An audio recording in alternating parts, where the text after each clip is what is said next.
नमस्कार, मैं दामिनी और आप देख रहे हैं बुलेटिन अपडेट। आज के इस बुलेटिन अपडेट में हम बात करेंगे उन खबरों की जो चर्चा का विषय बनी रही। शुरुआत करते हैं पश्चिम बंगाल की सियासत से, जहां हुमायूं कबीर ने 6 दिसंबर को बाबरी मस्जिद बनाने का ऐलान किया।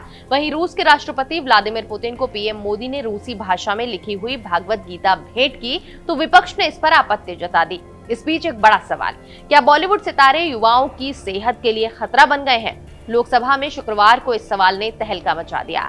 सोचिए, हर दिन आप ऑनलाइन खाना ऑर्डर करते हैं, सामान मंगवाते हैं या कोई सर्विस बुक करते हैं। बस एक क्लिक और आपका ऑर्डर आपके दरवाजे पर आ जाता है। लेकिन क्या आपने कभी सोचा है कि इस तेज तर्रार डिलीवरी के पीछे कौन है? वो लोग जो हमारे लिए दिन रात काम करते हैं, वो है हमारे गिग वर्कर्स। और आखिर में सोने चांदी के भाव, इन सब पर बात करने से पहले एक नजर आज की हेडलाइंस पर। पाकिस्तान अफगानिस्तान सीमा पर फिर हुई गोलीबारी, 4 लोगों की हुई मौत। पीस टॉक के 48 घंटे बाद भी हमला, दोनों देशों ने एक दूसरे पर पहले अटैक करने का लगाया आरोप। भारत के विदेश मंत्री एस जयशंकर बोले, रूसी राष्ट्रपति पुतिन के दौरे से भारत अमेरिका रिश्तों पर असर नहीं, हमारी दोस्ती कोई और तय नहीं कर सकता, भारत रूस संबंध सबसे मजबूत। बंगाल में निलंबित टीएमसी विधायक हुमायूं कबीर ने बाबरी मस्जिद की नींव रखी, मौलवियों के साथ फीता काटा। 2 लाख से ज्यादा लोग मस्जिद के लिए ईंट लेकर पहुंचे। सुसाइड बॉम्बर डॉक्टर उमर को बताया नेटवर्क हेड। एनआईए की पूछताछ में डॉक्टर शाहीन मुजम्मिल ने कबूला आतंकी मॉड्यूल और दिल्ली ब्लास्ट का प्लान नबी का। इंडिगो फ्लाइट कैंसिल होने पर टैक्सी की डिमांड बढ़ी, जालंधर से दिल्ली जाने के लिए हो रही बुक। इंडो कैनेडियन स्टैंड पर दिखी भीड़। चलते हैं मुख्य खबर की ओर। पश्चिम बंगाल की सियासत में हुमायूं कबीर ने एक बार फिर हलचल मचा दी है। मुर्शिदाबाद की भरतपुर सीट से विधायक हुमायूं कबीर ने 6 दिसंबर को बाबरी मस्जिद बनाने का ऐलान किया और साथ ही ममता बनर्जी पर जुबानी हमला बोलते हुए उन्हें आरएसएस एजेंट तक बता दिया। उनके इस कदम से न सिर्फ ममता बनर्जी के लिए राजनीतिक चुनौती पैदा हुई है, बल्कि राज्य की सियासी तस्वीर में भी बदलाव की संभावनाएं बन गई हैं।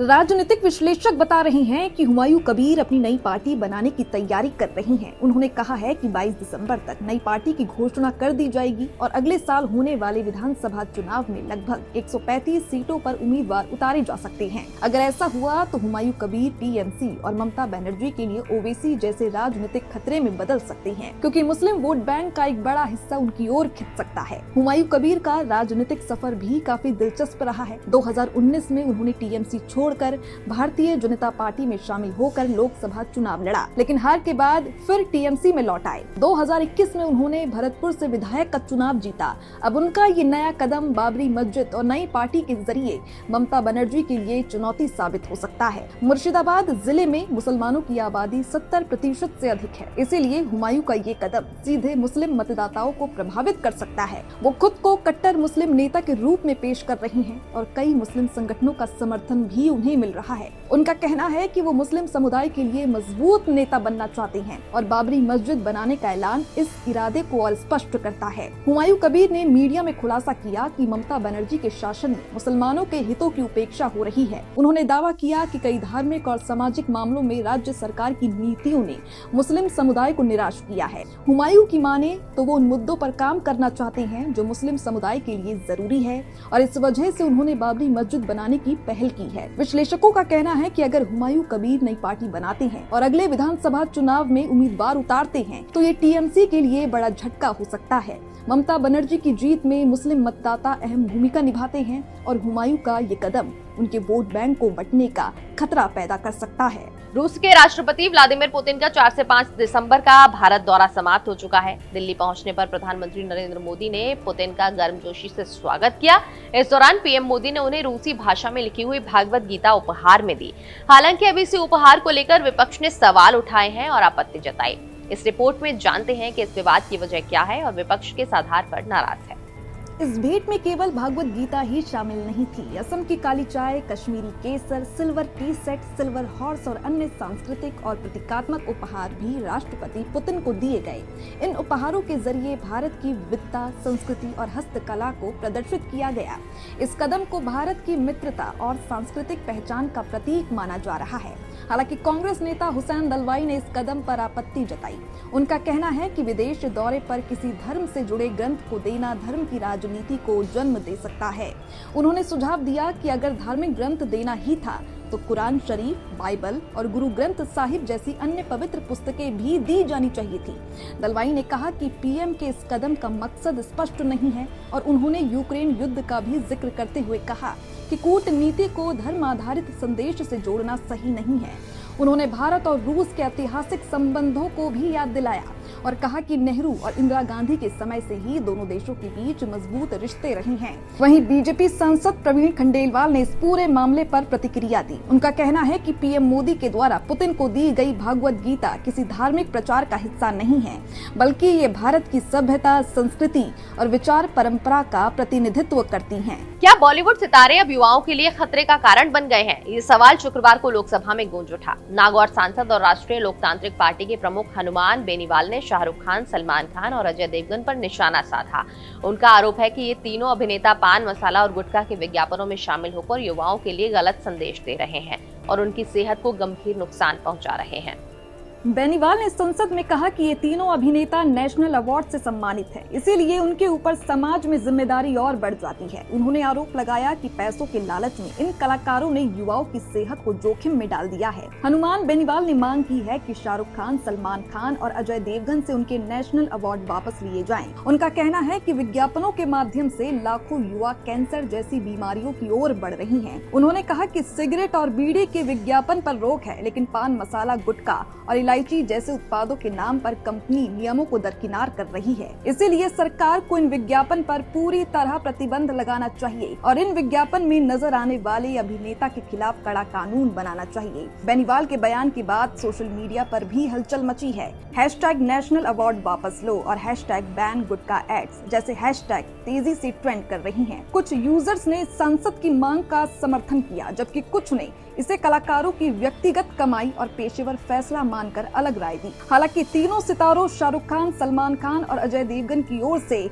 इस मामले पर अभी तक कोई आधिकारिक प्रतिक्रिया नहीं आई है। पिछले कुछ सालों में पान मसाला और गुटखा विज्ञापन को लेकर ये कलाकार कई बार विवादों में रही हैं। बेनीवाल ने संसद में चेतावनी भी दी कि यदि सरकार ने इस मामले में जल्द कार्यवाही नहीं की तो वो राजस्थान समेत पूरे देश में जन आंदोलन करेंगे। उनका कहना है कि युवाओं की सेहत से जुड़ा ये मुद्दा किसी भी तरह से अनदेखा नहीं किया जा सकता। देखिए, जब कोई बड़ा नाम किसी उत्पाद का प्रचार करता है तो उसका असर लाखों युवाओं पर होता है। इसीलिए सोशल रिस्पॉन्सिबिलिटीज भी उतनी ही महत्वपूर्ण हो जाती हैं। आप हर दिन सिर्फ एक क्लिक में खाना ऑर्डर करते हैं, सामान मंगवाते हैं या कोई सर्विस बुक करते हैं, लेकिन क्या आपने कभी ये सोचा है कि इस तेज तर्रार डिलीवरी के पीछे कौन मेहनत करता है?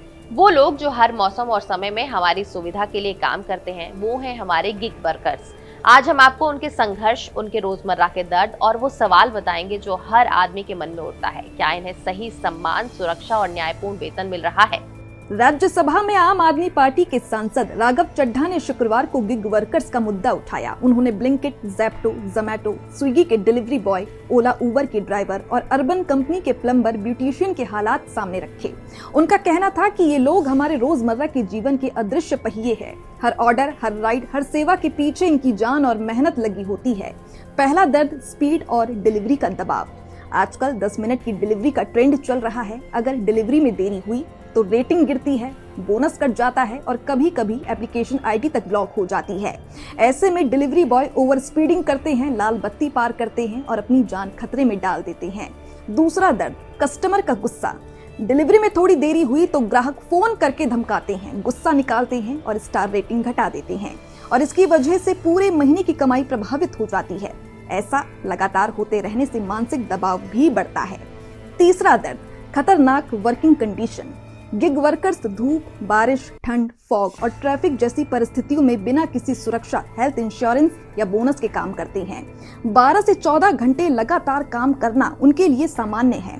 फैक्ट्री के मजदूरों की तुलना में इनकी स्थिति और भी खराब है, क्योंकि ये ना स्थायी कर्मचारी हैं, न सुरक्षा, न सुविधाएं उन्हें मिलती है। राघव चड्ढा ने कहा कि ये लोग रोबोट नहीं हैं, ये भी पिता, भाई और बेटी हैं। इनकी मेहनत और जीवन की सुरक्षा को नजरअंदाज करना सही नहीं है। उन्होंने सरकार और प्लेटफॉर्म कंपनियों से आग्रह किया है कि 10 मिनट की डिलीवरी का दबाव, असुरक्षित वर्किंग कंडीशन और कमाई की असमानता खत्म की जाए। और वहीं वेडिंग सीजन शुरू हो चुका है और इस दौरान सोने चांदी की खरीदारी तेजी पकड़ रही है, लेकिन सोना खरीदने से पहले इसकी कीमत जरूर चेक करें। आज 6 दिसंबर को उत्तर प्रदेश के बड़े शहरों में 24 कैरेट सोने का भाव 1,26,110 रुपए प्रति 10 ग्राम दर्ज किया गया। विशेषज्ञों का कहना है कि हाल की गिरावट केवल मार्केट का करेक्शन है, क्योंकि इस साल सोने की कीमतों में लगभग 50% तक इजाफा हुआ। और क्या वजह हो सकती है सोने चांदी के दामों में बदलाव की, इस रिपोर्ट में जानते हैं। वेडिंग सीजन शुरू हो चुका है और इसी बीच सोने चांदी की खरीदारी का ग्राफ तेजी से बढ़ रहा है, लेकिन सोना खरीदने से पहले इसकी कीमत जरूर चेक करें।